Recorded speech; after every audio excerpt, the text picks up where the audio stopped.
నేను కృష్ణా డెల్టాకు నీటి విడుదలకు సంబంధించిన ఫోటో కొంచెం ఏదో రాంగ్ డిస్ప్లే అయినట్టుంది. నిమ్మల రామానాయుడు పట్టిసీమ నుంచి కృష్ణా డెల్టాకు నీళ్లు అందిస్తున్నట్టుగా అదే ఈనాడు వార్తను, అలాగే కృష్ణా కలెక్టర్ ఇక్కడ ప్రకాశం బ్యారేజ్ నుంచి రిలీజ్ చేస్తున్న ఫోటోను ఇప్పుడు చూపిస్తున్నాను.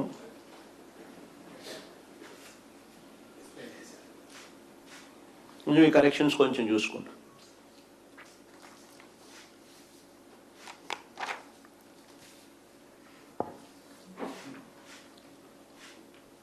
కొంచెం ఫోటోలో కొంచెం ఏదో పొరపాటు జరిగింది, దాన్ని కరెక్షన్స్ చేస్తూ ఇప్పుడు మళ్ళీ ఫొటోస్ రీవిజిట్ చేసి ఆ ఫొటోస్ చూపిస్తాను. ఏదైతేనేం లేదు, మొత్తానికి కలెక్టర్ కనపడతాడు, రామానాయుడు కనపడతాడు, ఇద్దరు చిక్కిగా నవ్వుతారు. అది 8th జూలై, 10th జూలై బదులు 8th జూలై ఏమైతే ఏం తేడా పడుతుంది? సీజన్ స్టార్ట్ అయ్యేదేమో జూనే కదా, అదే పెద్ద ఏం తేడా పడుతుంది. ఓకే, అయినా కానీ మా వాళ్ళు అలర్ట్గా ఉన్నారు, సంతోషం. ఇక రెండో సబ్జెక్టు, స్థానిక సంస్థల్లో బీసీలకు రిజర్వేషన్ల అంశం. నిజంగా 2019లో మేము వచ్చిన తర్వాత జీవో నెంబర్ 176 ఇచ్చి బీసీలకు 34% రిజర్వేషన్లు ఇచ్చి ఎన్నికలకు మేము సిద్ధమయ్యాం.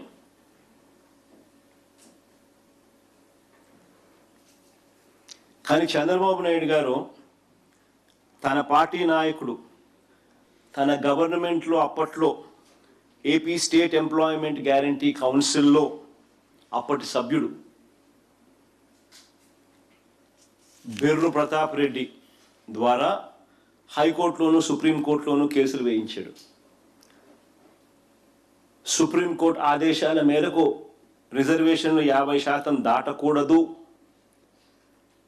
అన్న ఆదేశాలతో బీసీలకు 34% కొట్టేస్తున్నామని హైకోర్టు తీర్పిచ్చింది. అప్పట్లో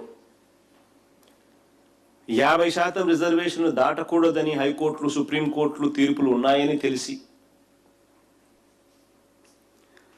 ఇదే ఆంధ్రప్రదేశ్ హైకోర్టు కొట్టేసింది అని తెలిసి, అది కూడా తెలిసి మరోసారి మహాడ్రామా చంద్రబాబు నాయుడు గారు తెరలేపారు.